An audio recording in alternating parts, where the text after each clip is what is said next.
Donc on va parler donc de l'exploration de la planète Mars, de voir les échecs et les réussites. Et donc je vous ai mis ici sur ce tableau que vous pouvez voir à l'écran, eh bien l'ensemble des missions qui ont été envoyées vers Mars depuis les années 60. Donc vous voyez que tout ce qui est en rouge, bien sûr, ce sont les échecs, hein, et tout ce qui est en vert, ce sont les réussites. Donc on voit bien sûr qu'au tout début, à partir des années 60 jusqu'à 1975, il y a bien sûr beaucoup d'échecs, puisqu'on était au tout début et donc il y avait tout à apprendre, donc c'est normal qu'il y ait eu beaucoup de ratés. Hein, et on voit que plus on se rapproche des années 2000, eh bien on a de plus en plus de vert qui apparaît, même s'il y a encore quelques échecs, et on va en parler justement. Mais on voit quand même qu'il y a quand même beaucoup plus de réussites, et surtout, comme c'est chronologique, vous voyez que plus les bandes sont longues, donc vous voyez les bandes vertes qui sont très très longues, ça montre que les durées de vie des engins sur Mars sont aussi de plus en plus fiables, et les missions durent de plus en plus longtemps. Hein. Actuellement, la mission la plus... alors est-ce qu'on voit ma souris? J'espère qu'on voit ma souris à l'écran. La mission la plus longue et la plus ancienne qui est en ce moment autour de Mars, en orbite autour de Mars, c'est la sonde Mars Odyssey, vous voyez, qui est en orbite autour de Mars depuis 2001. Donc ça fait 20 ans qu'elle est là-bas. Hein. Alors bien sûr, on pense que là, elle va bientôt arriver en fin de vie, hein, mais vous voyez que des missions qui durent plus de 20 ans sur Mars, aujourd'hui, ça devient vraiment un record. Hein, c'est vraiment exceptionnel. Hein. Voilà, donc on va revenir justement sur ces différents échecs, alors surtout sur les échecs récents, hein. Je ne vais pas revenir sur les échecs des débuts de la conquête spatiale, hein, qui s'expliquent bien sûr par justement les débuts, et donc il faut bien réussir à apprendre et à lancer des fusées, puis après à réussir à se mettre en orbite autour de Mars, donc l'apprentissage a été, on va dire, laborieux, et donc on a appris des différents échecs. Hein. On va surtout regarder un petit peu les échecs récents, pour quelles sont les raisons de ces échecs. Hein. Et puis surtout, on va voir aussi les missions passées qui ont réussi et qu'est-ce que nous ont apporté justement ces différentes missions martiennes. Alors, l'échec, vraiment le plus mémorable dans l'histoire de la conquête martienne, eh bien, c'est une sonde de la NASA qui a été envoyée en 1999 et qui s'appelait donc Mars Climate Orbiter. Donc, comme son nom l'indique, eh bien, c'était une sonde destinée à étudier le climat de la planète Mars. Hein. Et alors là, l'erreur, elle est vraiment idiote, puisque la sonde, justement, pour pouvoir se repérer lorsqu'elle va arriver sur Mars et pouvoir mesurer sa hauteur, donc à la bord de la sonde il y a un altimètre qui va lui donner donc sa distance à la planète pour qu'elle puisse se mettre en orbite et se freiner au bon moment dans l'atmosphère martienne pour justement ne pas s'écraser. Vous savez que la période délicate dans une mission martienne, c'est le décollage de la Terre. Il ne faut pas que la fusée explose au décollage, donc ça c'est la première chose. Et la deuxième chose, c'est l'arrivée sur Mars, puisque vous arrivez très très vite, hein, les sondes voyagent dans l'espace à entre 10 et 20 000 km par heure, donc ça va quand même très très vite, et donc il faut réussir à freiner au bon moment, parce que si vous freinez trop tard, eh ben c'est raté, vous dépassez la planète Mars, et votre sonde elle continue dans l'espace, et du coup vous ne pouvez pas vous arrêter forcément, et puis si vous freinez trop tôt, eh ben c'est pareil, vous risquez justement de détruire la sonde quand elle va rentrer dans l'atmosphère martienne, et donc vous allez perdre votre robot. Et donc la NASA avait commis une erreur vraiment idiote, c'est que pour l'altimètre qui devait justement donner la hauteur de la sonde Mars Climate Orbiter quand elle allait arriver dans l'atmosphère martienne, eh bien elle avait sous-traité ça à une société qui était pourtant américaine, sauf qu'ils avaient oublié de préciser que la NASA travaillait en mètres dans le système international, le système ESI, et donc il fallait travailler en mètres et en kilomètres pour donner l'altitude. Et la société qui a fabriqué l'altimètre, eh bien, elle travaillait dans les systèmes anglo-saxons. Et donc forcément, eh bien, il y a eu une erreur d'interprétation forcément des chiffres qui ont été donnés par la sonde. Et donc la sonde, elle s'est retrouvée pas du tout à la bonne distance de Mars. Regardez ce qui s'est passé. En fait, la trajectoire prévue devait amener un freinage de la sonde dans la haute atmosphère martienne à 226 km de hauteur. Et à cause du problème de conversion, parce que l'altimètre travaillait en unité anglo-saxonne, eh bien, la sonde est passée beaucoup plus basse, elle est passée à 57 km d'altitude, et à cette altitude-là, eh bien, l'atmosphère de Mars est beaucoup plus épaisse, et donc ça a entraîné la destruction complète de la sonde, qui a brûlé complètement en frottant justement contre les couches atmosphériques de la planète. Donc oui, effectivement, hein, vous voyez, moi je trouve ça quand même incroyable parce que envoyer des sondes dans l'espace, ça fait partie des choses les plus complexes que les hommes sachent faire. Hein, il y a des centaines d'ingénieurs, de scientifiques qui travaillent pour mettre au point ces missions et réussir à les mener à bon port. Et vous voyez qu'à cause d'une erreur bête, ici juste un système de conversion d'unité de mesure, hein, et bien voilà, on a perdu une sonde comme ça, la NASA a perdu une sonde en 99 à cause de ça. Hein, donc c'est vraiment l'erreur idiote. On n'a pas pensé, vous voyez, à un détail vraiment, on dirait presque insignifiant, finalement c'est un détail bête, hein, qui fait que qu'on a perdu l'engin.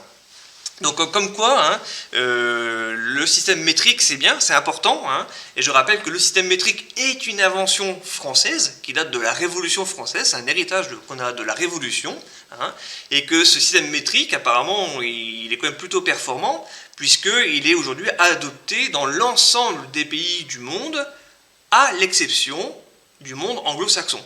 Voilà. Sauf que même si les Anglais et les Américains ne travaillent pas avec le système métrique, eh bien, à la NASA, on travaille dans le système SI, le système international, hein, et donc à la NASA, on travaille justement avec le système métrique. Voilà.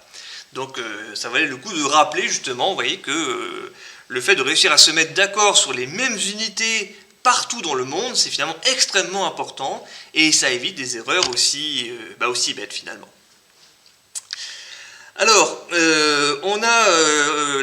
l'année 99 a vraiment été une très très mauvaise année pour envoyer des engins vers Mars, puisque la NASA avait aussi une deuxième mission qui s'appelait donc Mars Polar Lander, qui donc vous voyez la vue d'artiste, hein, c'était un petit atterrisseur qui, comme son nom l'indique, devait se poser pour explorer le pôle nord de la planète Mars. Et cette fois c'est une erreur du logiciel qui devait déclencher justement les rétrofusées au bon moment, à une certaine altitude, il faut déclencher les rétrofusées pour que l'engin puisse ralentir et se poser en douceur sur le sol. Et malheureusement, l'encodage du logiciel a été fait trop rapidement et surtout a manqué de tests. Hein. Il aurait fallu beaucoup plus de temps pour faire des phases de test et voir que tout fonctionnait correctement. Et donc ils ont manqué de temps. Et donc le logiciel a été défaillant. Et donc les fusées sont allumées trop tard et donc la sonde s'est écrasée au sol. Voilà. Alors il y a une autre histoire du même genre avec Deep Space 2. Alors en fait c'est la même mission parce que vous voyez que Deep Space 2 c'est cette petite, il y avait deux petites capsules comme vous le voyez là qui devaient justement être larguées à une certaine hauteur par la sonde justement Mars Polar Lander que je viens d'évoquer. Hein. Et ces deux engins devaient réussir à s'ancrer justement dans le sol de Mars pour faire leurs expériences. Et donc ça n'a pas fonctionné non plus. Les deux engins ont été éjectés mais se sont écrasés lamentablement au sol, tout simplement pour les mêmes raisons. En fait, la NASA avait changé sa politique pour fabriquer ses missions. En 99, mais c'est encore un peu le cas aujourd'hui, hein, il commençait à y avoir des coupes budgétaires dans les budgets donc, de la NASA et donc dans les missions spatiales. Et donc un nouveau programme avait été mis au point qui devait faire des engins rapidement, pas trop gros, des petites missions qui pouvaient se construire rapidement et pour pas cher. Voilà.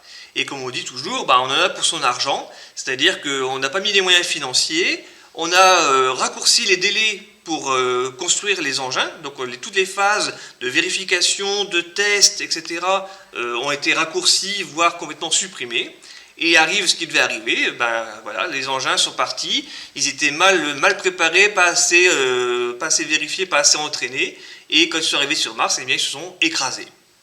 Donc ce qui a amené justement la NASA à revoir sa politique pour justement remettre un petit peu plus de sérieux dans tout ça, peut-être prendre un petit peu plus de temps justement pour construire les engins et prendre le temps de tout contrôler, de tout vérifier, avant justement que les engins partent. Alors c'est sûr, ça prend plus de temps, ça coûte peut-être un peu plus cher, mais à la fin au moins on garantit une réussite sur Mars et la mission peut se dérouler. Hein.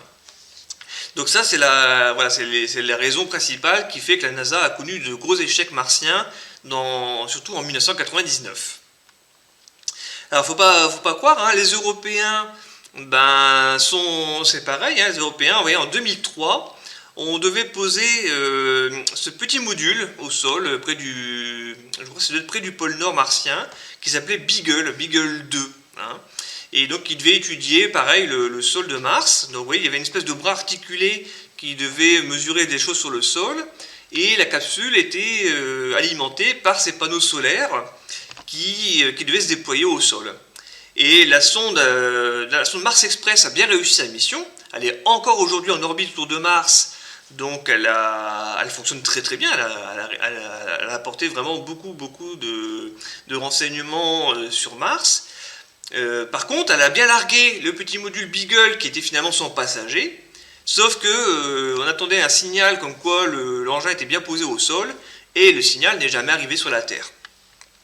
Donc finalement, on n'a jamais vraiment trop su ce qui s'est passé. Et il va falloir attendre près de 15 ans pour que la sonde américaine qui s'appelle MRO, qui était donc une autre sonde américaine qui a été envoyée bien plus tard, et bien qu'elle a réussi, vous voyez, on a réussi à photographier la zone d'atterrissage de Beagle 2. Donc c'est l'image que vous voyez en noir et blanc. Et donc vous voyez que dans le carré du haut, eh bien, on a réussi sur quelques pixels à identifier donc Beagle, qui donc finalement a bien réussi à se détacher de Mars Express et a priori à atterrir au sol.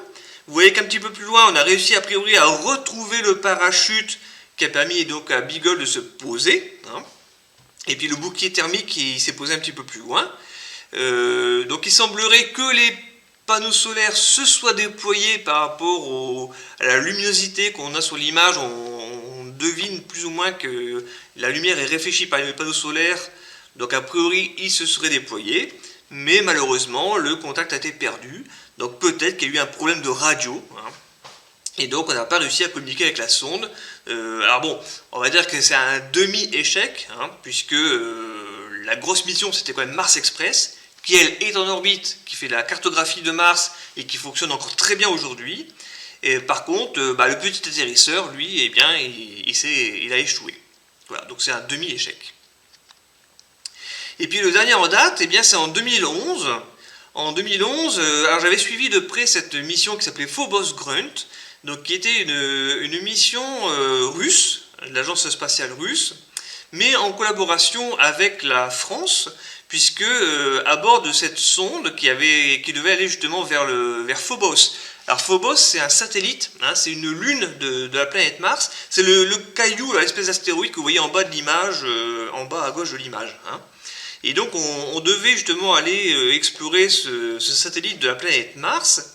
Et à bord de cette sonde, eh bien, il y avait des instruments qui ont été construits justement ici à Reims, à l'université de Reims, par le laboratoire GSMA, donc le groupe de spectroscopie moléculaire et atmosphérique. Donc ce sont des astrophysiciens qui travaillent ici à la fac de Reims et qui étudient notamment l'atmosphère de la Terre, mais également l'atmosphère des autres planètes, et notamment de Titan, le satellite de Saturne.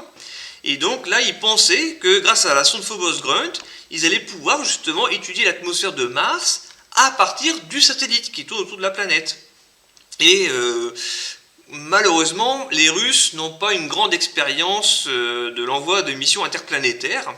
Les Russes sont très très bons pour lancer en orbite terrestre des stations spatiales, comme c'était le cas de la station Mir, c'était le cas de leur participation sur l'ISS. Donc là-dessus, les Russes sont vraiment très très bons. Par contre, quand il s'agit d'envoyer des sondes vers les autres planètes, c'est un petit peu plus compliqué.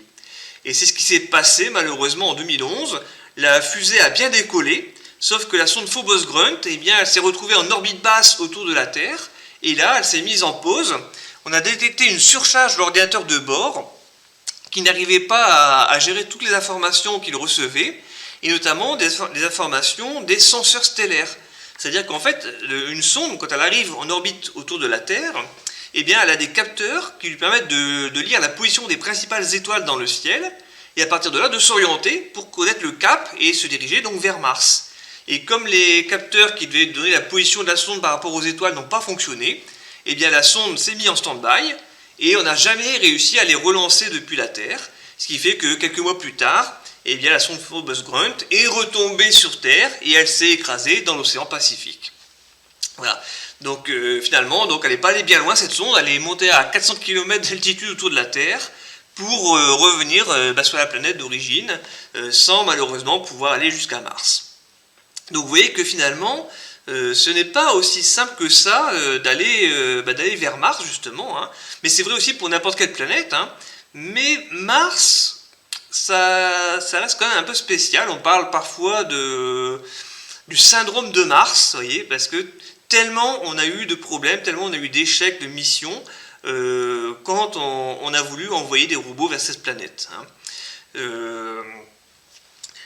Alors bon, ça s'explique aussi par le fait que Mars est une planète petite, sa gravité est 3 fois plus faible que la Terre, l'atmosphère est quasi inexistante, donc c'est pareil, quand vous freinez dans l'atmosphère de Mars, il vous faut des parachutes, mais si vous n'avez pas de rétrofusée, vous n'allez pas freiner suffisamment. Donc il y a quand même beaucoup de critères qui font que se satelliser autour de Mars et se poser sur Mars, ça reste très compliqué. Contrairement, par exemple, quand vous allez sur Jupiter, sur Saturne, qui sont des planètes géantes avec une gravité très très forte. Donc vous pouvez envoyer votre robot très rapidement vers ces planètes. La gravité est suffisante sur ces planètes géantes pour capturer votre robot et vous mettre en orbite. Donc il est plus facile de se mettre en orbite autour de Jupiter et de Saturne que de se mettre en orbite autour de Mars. Donc c'est pour ça aussi qu'il y a beaucoup d'échecs quand on veut envoyer un engin vers Mars. Alors, on parle bien sûr des échecs, mais on va aussi parler des réussites, parce qu'il n'y a pas que des échecs. Alors regardons un petit peu les missions passées qui ont donc réussi.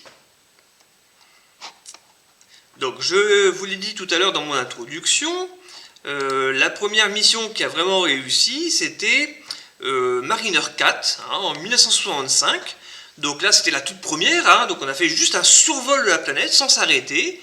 Et Mariner 4 a réussi à prendre 24 images de la surface. C'est la première fois qu'on photographiait la surface de Mars à l'époque. Et donc ces images, j'en ai mis deux, vous voyez, juste à côté, c'est des images en noir et blanc. Bien sûr, la qualité, c'est la qualité des caméras des années 60.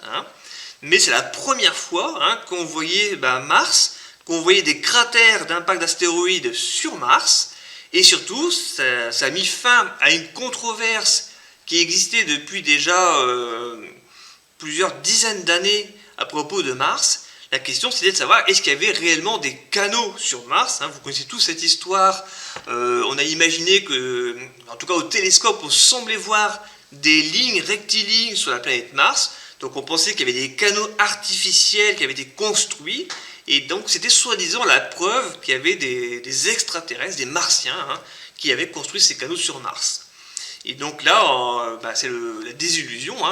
Les images de Mariner 4 ont montré justement que qu'il n'y avait pas de canaux sur Mars. Il n'y avait rien du tout. Mars était une planète absolument asséchée. Il n'y avait pas d'eau, sauf sous forme de glace. Il faisait très très froid, moins 60 degrés. Et surtout, elle était couverte d'un désert de sable et de cratères d'impact d'astéroïdes. Voilà. Donc finalement, c'était la fin du mythe des Martiens. Alors attention, qu'on se comprenne bien. Des Martiens, des petits hommes verts. Puisque je vous l'ai dit, aujourd'hui, on cherche toujours une forme de vie sur Mars, mais on a compris que ça serait une forme de vie primitive. Ça serait plus des bactéries, des microbes, que des êtres complexes comme les humains. Donc ça a été confirmé justement par les deux grosses missions suivantes, qui étaient donc les missions Viking. Donc vous voyez là l'orbiteur et l'atterrisseur. Donc la mission de Viking, c'était bien sûr de réaliser des images à haute résolution de la surface de la planète, et cette fois avec des caméras plus performantes que ce qu'on avait sur les sondes Mariner, de déterminer la composition atmosphérique de Mars. On le sait aujourd'hui, Mars c'est l'atmosphère, donc on a dit, il y a 160 fois moins d'atmosphère sur Mars que sur la Terre, donc il y a presque plus d'atmosphère sur Mars, et le peu d'atmosphère qui reste, elle est composée à 95% de CO2. Donc l'atmosphère de Mars n'est absolument pas respirable pour les humains. Et donc les atterrisseurs, ils avaient à leur bord 3 expériences pour essayer justement de déterminer s'il y avait des formes de vie sur Mars. Donc voici les premières images couleurs qu'on a reçues de la fameuse planète rouge. Et vous voyez au sol les traces du petit bras articulé, de la petite pelleteuse qui a prélevé des échantillons de ce sol martien, qu'elle a analysé donc, dans les compartiments à l'intérieur de l'engin. Et donc les 3 expériences devaient justement se compléter ou se contredire pour justement avoir la preuve qu'il y avait une forme de vie sur Mars. Et bien malheureusement, les résultats ont été compliqués. En fait, ça a été tellement compliqué d'interpréter les résultats obtenus, on n'a pas du tout obtenu les résultats qu'on pensait, Et donc il y a deux des trois expériences qui ont confirmé une forme de vie, et la troisième l'a infirmé. Et donc on s'est retrouvé un petit peu coincé. Les scientifiques ont eu bien du mal à savoir et à interpréter les résultats pour savoir s'il y avait vraiment une forme de vie sur Mars. Donc du coup, c'était un peu la douche froide, hein, et donc c'est tout. On est resté en stand-by pendant pratiquement une bonne vingtaine d'années avant que la NASA décide de renvoyer des missions vers Mars pour justement mieux comprendre le passé de la planète et chercher cette fois des traces de vie primitive, hein, donc peut-être des fossiles de bactéries ou des bactéries qui existeraient encore aujourd'hui dans le sous-sol martien, hein.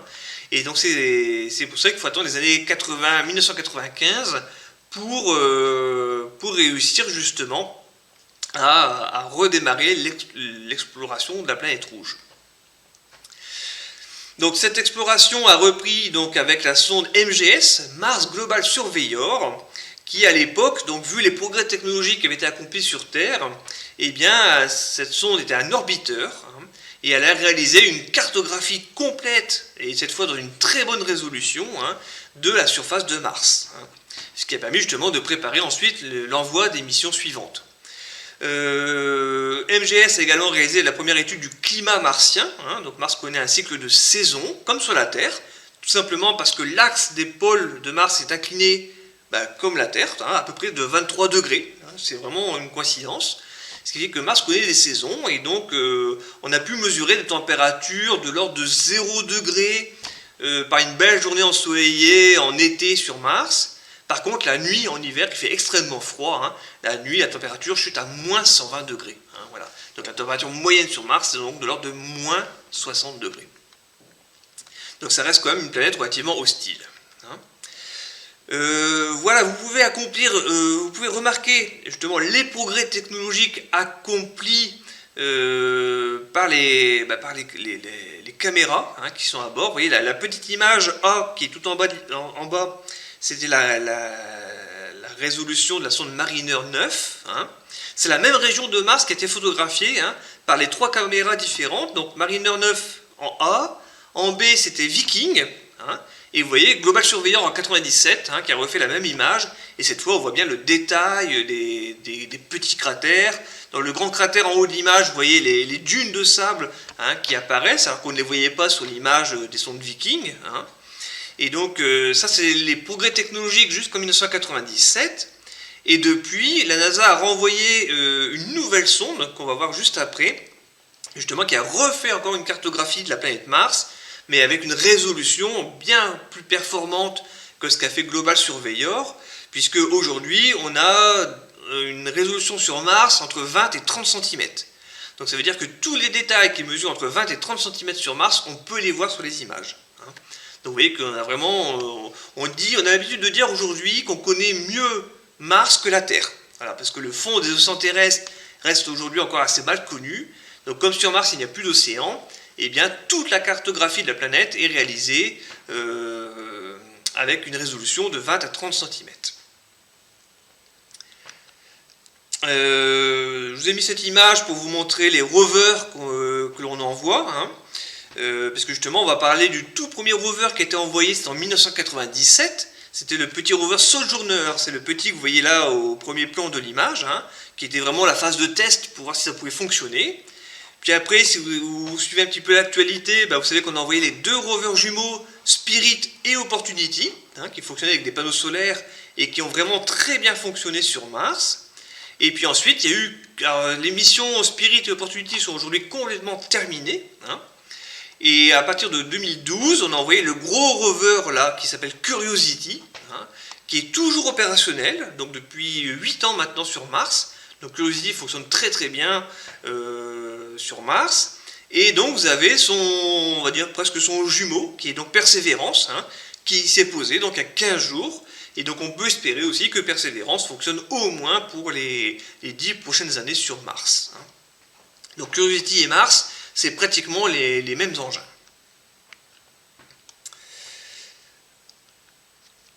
Alors voici donc les premières images de la sonde Mars Pathfinder, hein, en 97. Donc on voit sur le bas de l'image, eh bien le module d'atterrissage avec la plateforme qui a permis au petit rover de descendre. Hein. Donc je rappelle que le petit rover s'appelait Sojourner, mais très vite il a été surnommé Rocky par les journalistes et puis finalement par le public. Hein. Donc ce petit robot a fonctionné pendant 3 mois sur Mars, alors qu'à l'origine il devait fonctionner pendant 3 semaines. Hein. Donc vous voyez qu'il a vraiment bien fonctionné. Et donc il a permis de tester, de voir si la technologie fonctionnait bien, pour préparer justement les sondes Spirit et Opportunity, hein, donc les 2 autres rovers qui ont été envoyés juste après. Voici une photo prise par la station d'arrivée hein, du site où s'est posée donc, la mission Pathfinder. Hein. Et donc finalement on voit toujours la même chose à peu près, hein, que Mars a un grand désert de sable avec des régions pierreuses, hein, beaucoup de cailloux sur le sol martien. Hein. Et puis parfois au loin on peut voir quelques collines, quelques montagnes. Hop. Donc ensuite à partir de 2004, donc c'était l'émission MER, hein, Mars Exploration Rover, donc une double mission hein, avec 2 rovers à 2 endroits différents de la planète Mars. Le premier Spirit, vous voyez, donc Spirit a fonctionné entre 2004 et 2010, hein, et donc il a parcouru 7 km sur le sol martien. Et le record c'était le deuxième, c'était Opportunity, hein, qui est arrivé à la même date que Spirit, mais Opportunity a eu plus de chance, lui il a réussi à fonctionner jusqu'en 2018, donc 14 ans de mission, vous voyez, pour des missions qui, au départ, des rovers qui devaient fonctionner 3 mois. Hein. Vous voyez, 3 mois, et finalement il a fonctionné 14 ans, ce qui est quand même incroyable. Donc c'est là qu'on voit vraiment que la technologie fonctionne aujourd'hui, qu'elle est bien maîtrisée, hein, et que les échecs, ça reste aujourd'hui essentiellement du passé. Hein. Donc Opportunity a parcouru plus de 45 km à la surface de Mars. Hein. Alors bien sûr, ce n'est pas une course, hein. Le but c'est pas de parcourir énormément de kilomètres. Je rappelle que ces 2 rovers sont essentiellement des géologues.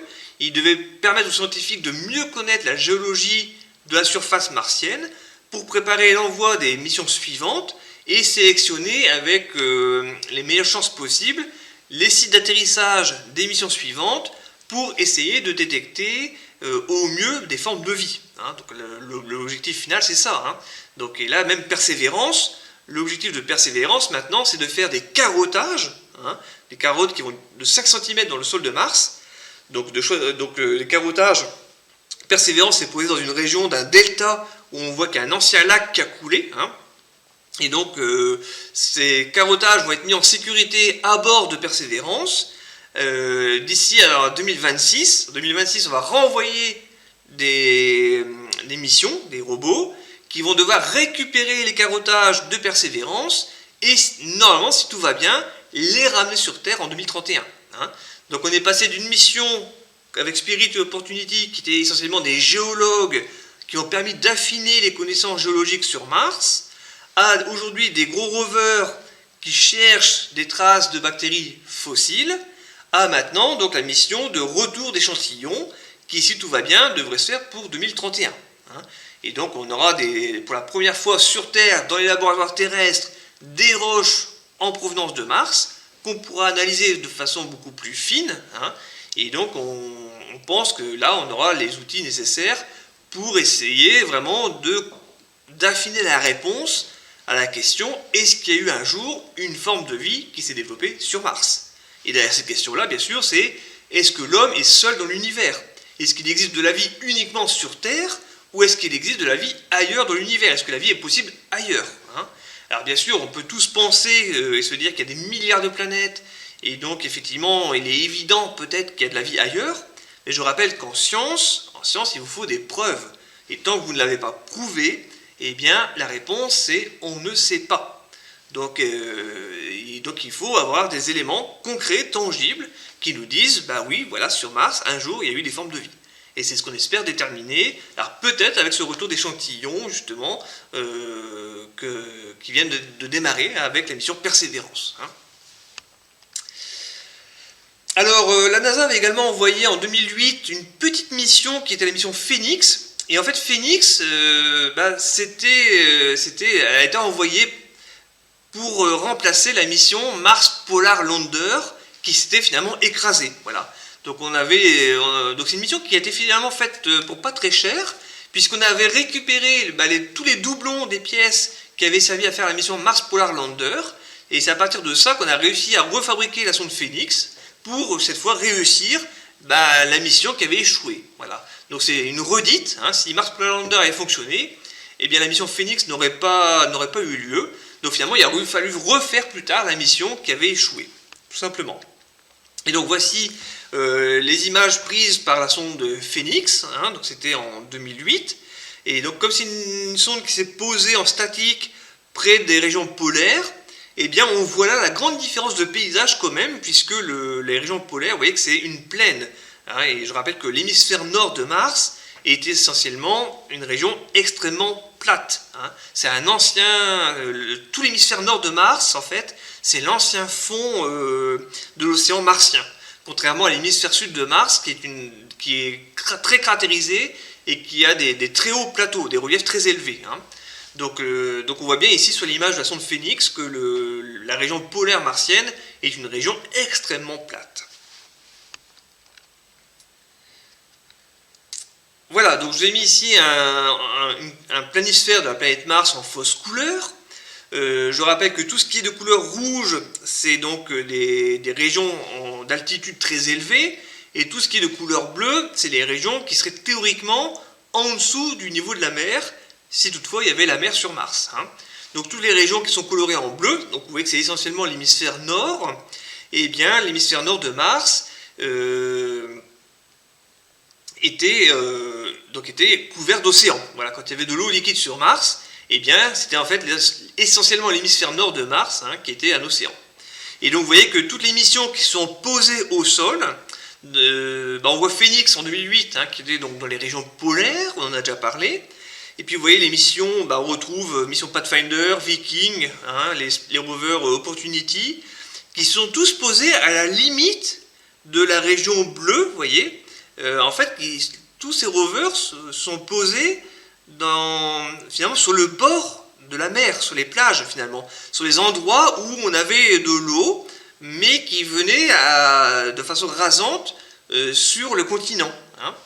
Et donc on pensait que c'était là les meilleurs endroits pour trouver des formes de vie, et malheureusement pour l'instant, eh bien on a eu aucune confirmation concrète. Hein. Et puis après vous voyez Curiosity qui s'est posé dans un cratère. Alors là pour le coup c'est vraiment très très ciblé. Curiosity est au fond du cratère Gale, qui est un cratère, c'est pareil, qui avait de l'eau à l'intérieur, il y avait probablement un lac. Sauf qu'a priori Curiosity n'a pas confirmé non plus de traces de vie dans ce cratère. Et vous voyez Persévérance est posée ici, donc à la limite, pareil sur la plage finalement, hein, à la limite où il y avait l'océan et le continent sur Mars. Et Persévérance, lui, il est au fond du cratère qui s'appelle G0. Hein, mais là, on voit bien sur les images aériennes que le cratère G0 a un très grand delta, un petit peu comme le delta du Rhône qu'on trouverait sur Mars finalement. Hein. Et donc on peut espérer que Persévérance, cette fois, trouve en tout cas des roches hydratées en eau, ça c'est sûr, il y en aura. Maintenant, est-ce que la vie s'est développée dans le cratère G0 ? Eh bien, on le saura si on a un retour d'échantillons qui se passe comme prévu. Donc voilà les différentes missions qui sont en ce moment qui ont réussi à atterrir sur Mars. Et je vais finir avec justement les missions en cours. Voilà. Puisque aujourd'hui, donc c'est un record. Nous avons aujourd'hui 11 missions sur Mars. Alors sur Mars et autour de Mars. Hein. Donc il n'y a jamais eu autant de missions en simultané autour de Mars. Alors la sonde la plus ancienne, c'est la sonde de la NASA qui s'appelle Mars Odyssey, qui devait faire une cartographie, vous voyez, la distribution des éléments chimiques et des minéraux à la surface de Mars, qui est donc en orbite autour de Mars depuis 2002. Hein. Donc c'est la mission la plus ancienne qui existe, qui a la durée de vie la plus longue sur Mars. Et aujourd'hui, elle sert surtout de relais pour communiquer justement avec les rovers au sol. Hein. Et bien les rovers communiquent avec Mars Odyssey et avec les autres orbiteurs, et ce sont ces sondes-là qui font le renvoi des informations vers la Terre. Hein. Mars Express, donc la mission européenne, en orbite autour de Mars depuis 2003. Et alors là, vous voyez qu'on a bien bossé, hein, les Européens ont vraiment bien travaillé. On a énormément de données qui sont arrivées de la sonde Mars Express. Donc détermination de la nature des calottes polaires. Alors je rappelle que les calottes polaires sur Mars, c'est l'atmosphère de Mars qui gèle en hiver. Donc c'est pas des calottes d'eau, c'est le dioxyde de carbone qui gèle en hiver sur Mars qui forme les calottes polaires. Elle a réussi à estimer donc le volume d'eau stocké dans les calottes polaires. Hein. Analyse très fine de la composition de l'atmosphère de Mars. Relation entre le vent solaire, c'est-à-dire les particules émises par le Soleil, et l'interaction avec l'atmosphère martienne. On fait la même chose sur Terre, hein, bien sûr. On essaie de voir les relations qu'il y a entre le vent émis par le Soleil et l'atmosphère de la Terre. Et bien, on le fait également sur Mars. Hein. Le cycle de l'eau sur Mars en fonction des saisons. Hein. Des cartographies en 3D du relief. Alors, si vous voulez, vous allez sur le site internet de la sonde Mars Express et vous aurez toutes les images qui sont mises dessus et qui sont publiques. Vous allez voir, elle a fait vraiment des images incroyables. Hein. Et puis après, vous voyez, donc cartographie des minéraux hydratés pour retrouver donc, les traces passées de l'eau sur Mars. Hein. Et donc détection de l'eau liquide. Alors, elle a trouvé un lac souterrain, justement, d'eau liquide sous la calotte glaciaire du pôle Sud. Voilà. Donc vraiment beaucoup de résultats obtenus par la sonde européenne Mars Express. Hein. Alors MERO, c'est une sonde américaine pour une nouvelle cartographie à haute résolution de la surface de Mars. Donc c'est ce que je vous disais, c'est cette sonde-là qui fait la cartographie entre 20 et 30 cm de résolution. Hein. Donc elle refait finalement le travail de la sonde Mars Global Surveyor, mais avec une meilleure qualité d'image, tout simplement. Hein. Donc vous comprenez l'intérêt, hein. Vous avez vu tout à l'heure la comparaison des images, de la qualité des images qu'on pouvait obtenir. Hein. Donc forcément, le progrès technologique aidant, eh bien, il est toujours nécessaire de renvoyer des nouvelles sondes vers Mars pour améliorer la qualité des images.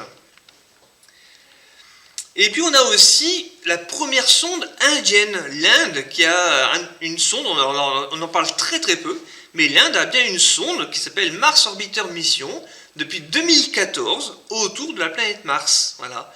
Et donc cette sonde indienne, justement, eh bien, étudie l'atmosphère et recherche le méthane dans l'atmosphère de Mars.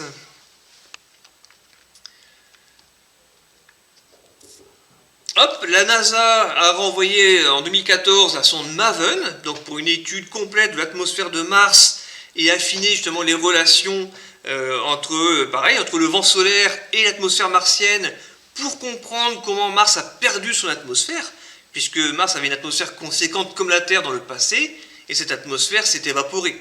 Donc il est très important de voir les relations entre le Soleil et l'atmosphère de Mars pour comprendre comment l'atmosphère de Mars a disparu. Hein.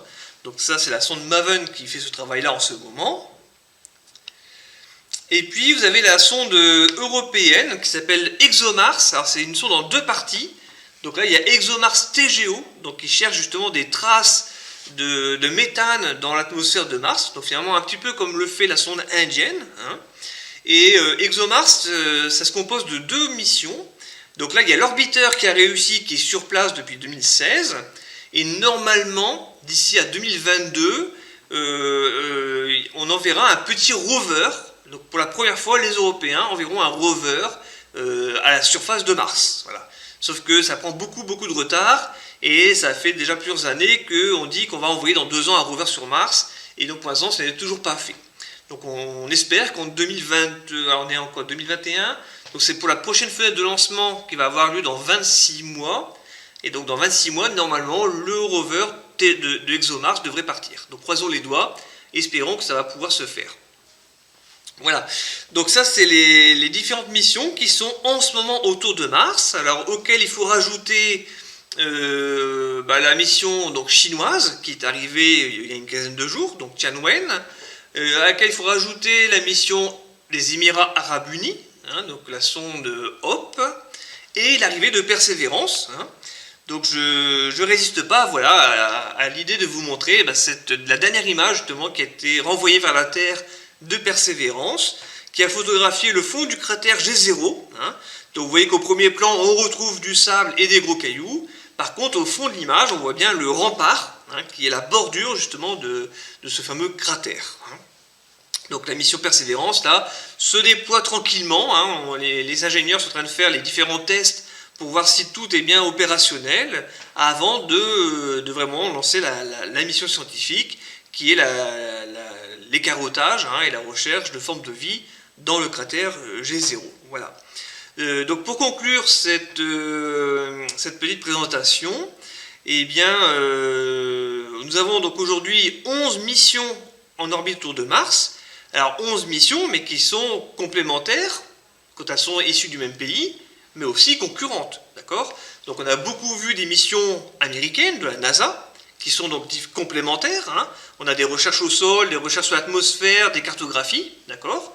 On a vu bien sûr des missions européennes avec ExoMars et avec Mars Express. Hein. D'accord ? Donc l'Europe travaille aussi, parfois en partenariat avec les Américains, mais on travaille aussi pour nous-mêmes, hein, pour faire notre propre recherche scientifique, bien entendu. Hein. Et puis on a vu qu'il y avait une sonde indienne, donc l'Inde s'est lancée dans l'exploration spatiale, notamment dans l'exploration de Mars. Et à côté de l'Inde, on a également donc, les Émirats Arabes Unis et la Chine. Et donc tout ça nous montre en fait que tous ces pays sont bien sûr en concurrence.